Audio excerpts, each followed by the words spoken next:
As I search for a pen for my £50 whiteboard, there's a sudden tap on my shoulder.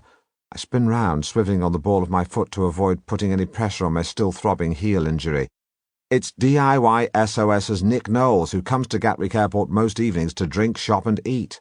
"Partridge," he says, and slaps my back. "Ha!" I laugh, not because it's funny, it isn't, it really hurts, but because I've always been afraid of Nick.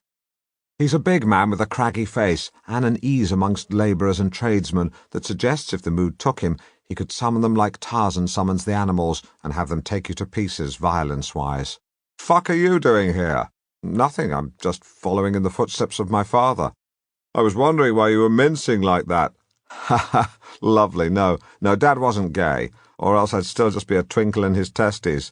Besides, I wasn't mincing, I was redistributing my weight to protect my heel gash." He looks at me. He really is a big chap, and his accent is a guttural East End oi oi that screams, "I am a physically violent man." I carry on. "And as I say, I'm on a personal journey to honour the memory of my late father. I'm just here to check out the Biz Lounge and have a quick word with someone." "Who?" "Actually, who?" He's not here yet." "I'll wait with you. Let's have a drink." Nick leads the way to the Beehive, a Wetherspoons pub with views of arrivals, and orders a quick pint of lager for us both. What happens next is disappointing for everyone involved. Nick and I have 2 or 3 pints of lager. Nick says it will relax me and insists that he only ever presents DIY SOS if he's DIY SLOSHED. Sloshed.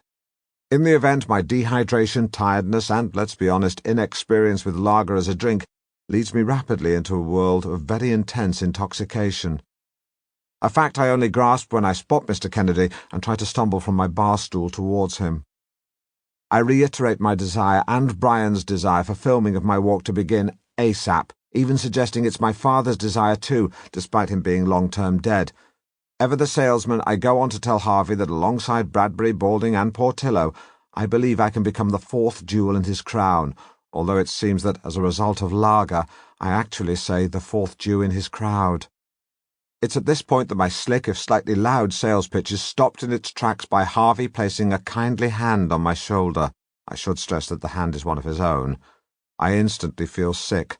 I've misread the signals. It would be unedifying for me to go into too much detail over what happened next, but if you Google Oliver Reed's impromptu performance of Wild Thing on Michael Aspel's chat show, I'm told that it was almost exactly like that, down to the choice of song.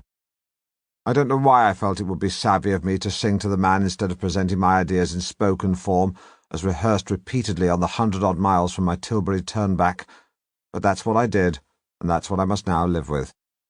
Harvey, I'm told, tried to politely demur, suggesting we talk about it at a later date. "We will talk about it now, Mr. Nichols," I told him, temporarily mistaking the TV agent for the high-end chain of department stores. When he pushed past me, I screamed at my co-drinker, "Plant one on him, Knowlesy! Lay him out!" But Knowlesy didn't plant one on him, or lay him out. Instead, he pretended he wasn't with me. But that's Nick for you. He's basically a big, horrible git of a man.